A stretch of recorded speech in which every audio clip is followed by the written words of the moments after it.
เปิดอาภาคุณรู้มันผ่านเนาะอาภาก็เลยตลอดเลยสุดยอดเลย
ปล่อยไอ้จงความเศร้าเสพยีการทำหน้าที่แฟนเก่าเขาเกิดในแค่ผู้สาวให้เขาเรียกเธอว่าแฟนเกิดความแก่เลยเจ็บใจเพราะเราโดนแต่เสียมันใหม่ๆบ้าๆในมันเจ็บปวดบางไอ้ที่คอยทำใจเธอทำใจที่กันไม่ได้ใส่ไว้เรื่อยจนล้มจนลุ้นจนพยายามจะเรียกงานคืออาญาจะมาจำแต่สิ่งดีพอมันเดือนปีที่เคยร่วมกันใช้จะอายเป็นแฟนเขาเด้อผู้สาวอายเป็นแฟนเขาเด้อผู้สาวอายทุกมองเสียใจไอ้ขอรับเป็นภาระใส่ตายังซ่อมเต่าไอ้ไก่ในดวงนี้เศร้าถ้าเขาคิดหวาดบางสองคิดหวาดบางสองน้ำตาเยอะหวังเป็นหวังเป็นแม่ตะกี้ไม่ความยังเป็นของเจ้าบอกมีวันจันทร์บอกไม่อยากคนละเพื่อนจะในผู้สาวในใจยังเก็บกองผู้สาวในใจยังเก็บกองอาจจะไม่ดังคนในนั้นเธอชุดดำสับไป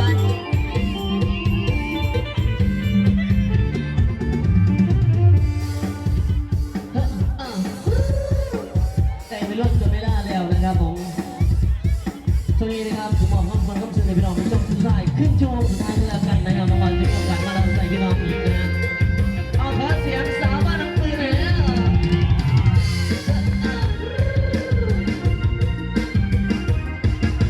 ไอ้คนน้องเป็นประจำผู้สาวชุดดำเธอสบายแดงเมื่อตะวันสิ้นแสงได้จองตำแหน่งทุกข้างเวทีฟังเพลงน้องบ้านจุดติดปล่อยชีวิตเต้นตามดนตรีเบื้องหลังที่น้องเป็นแบบนี้เขาบอกว่ามีคนทำช้ำใจสบาย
ากที่